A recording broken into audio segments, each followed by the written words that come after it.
র এর next target Sarjis Hasnat. বাংলাদেশকে অস্থিতিশীল করতে এবং পতিত আওয়ামী লীগ ও স্বৈরাচার সাবেক প্রধানমন্ত্রী শেখ হাসিনাকে প্রত্যাবর্তন করাতে একের পর এক পরিকল্পনা করছে ভারত। গোপন মিশনে নেমেছে ভারতীয় গোয়েন্দা সংস্থা র। টার্গেট বিএনপির ভারপ্রাপ্ত চেয়ারম্যান তারেক রহমান থেকে শুরু করে জুলাই বিপ্লবের শীর্ষ দুই নেতা সার্জিস হাসনাত। শীর্ষ সন্ত্রাসী সুব্রত বাইন গ্রেফতারের পর উঠে আসছে একের পর এক চাঞ্চল্যকর তথ্য।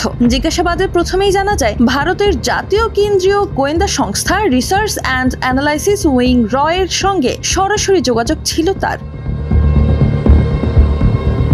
প্রথমত র এর পরিকল্পনাতেই লন্ডনে রাজনৈতিক মিশনে যাওয়ার উদ্দেশ্যেই বাংলাদেশে ঢুকেছিলেন সুব্রত বাইন। লন্ডনে গিয়ে কিলিং মিশন পরিচালনা করার উদ্দেশ্য ছিল তার। প্রধান টার্গেট ছিল বিএনপির ভারপ্রাপ্ত চেয়ারম্যান তারেক রহমান।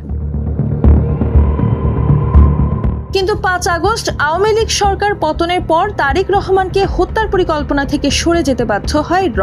এরপর নতুন করে সুব্রত বাইনকে কাজে লাগানোর পরিকল্পনা করতে থাকে র।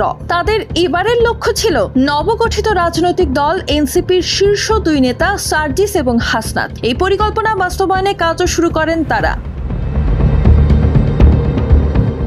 গোয়েন্দা সূত্রে জানা যায় এই কিলিং মিশনের জন্য হুন্ডির মাধ্যমে ভারত থেকে টাকা আসে সুব্রত বাইনের কাছে। একই সঙ্গে আসে অস্ত্র। ধারণা করা হচ্ছে পলাতক আওয়ামী লীগ নেতাদের কাছ থেকে এই অর্থ পাচ্ছেন তারা। তবে পরিকল্পনা বাস্তবায়নের আগেই গত মঙ্গলবার ধরা পড়েন সুব্রত বাইন ও তার সহযোগী মোল্লা মাসুদ। তাদের থেকে আগ্নেয়াস্ত্র এবং স্যাটেলাইট মোবাইলও উদ্ধার করা হয়।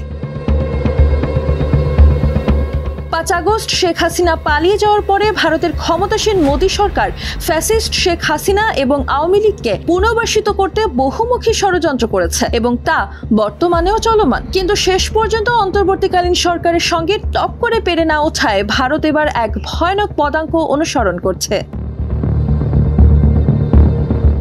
দেশটির শীর্ষ গোয়েন্দা সংস্থা র তাদের মিত্র আওয়ামী লীগকে বাংলাদেশে পূর্ণ প্রতিষ্ঠিত করতে কৌশলে অরাজক নৈরাজ্য পরিবেশ তৈরির প্রেক্ষাপটে বড় ধরনের রক্তের হোলি খেলা খেলতে মরিয়া চেষ্টা চালানোর ছক কষেছে। এদিকে পুলিশ ও অন্যান্য গোয়েন্দা সংস্থার ঊর্ধ্বতন কর্মকর্তারা বলছেন দেশি বিদেশি ষড়যন্ত্র রুখতে সব ধরনের প্রস্তুতি রয়েছে বাংলাদেশের আইন শৃঙ্খলা রক্ষাকারী বাহিনীর। ছাত্র জনতার গণ অভ্যুত্থানে স্বৈরাচার শেখ হাসিনা ভারতে পালিয়ে গেলেও থেমেনি ষড়যন্ত্র। আওয়ামী লীগ সরকারকে ক্ষমতায় রেখে ভারত বাংলাদেশ থেকে বিপুল অর্থ লুটে নিয়েছে। পাশাপাশি নানাভাবে বাংলাদেশকে ক্ষতির মুখে ফেলে ভারতীয় স্বার্থ উদ্ধার করেছে। ফ্যাসিস্ট শেখ হাসিনা ক্ষমতাচ্যুত হওয়ার পর থেকে বাংলাদেশ নিয়ে ভারতীয় সরকার, রাজনৈতিক দলগুলো, গণমাধ্যম ও সামাজিক যোগাযোগ মাধ্যমে পরিকল্পিতভাবে অনবরত মিথ্যাচার করে যাচ্ছে।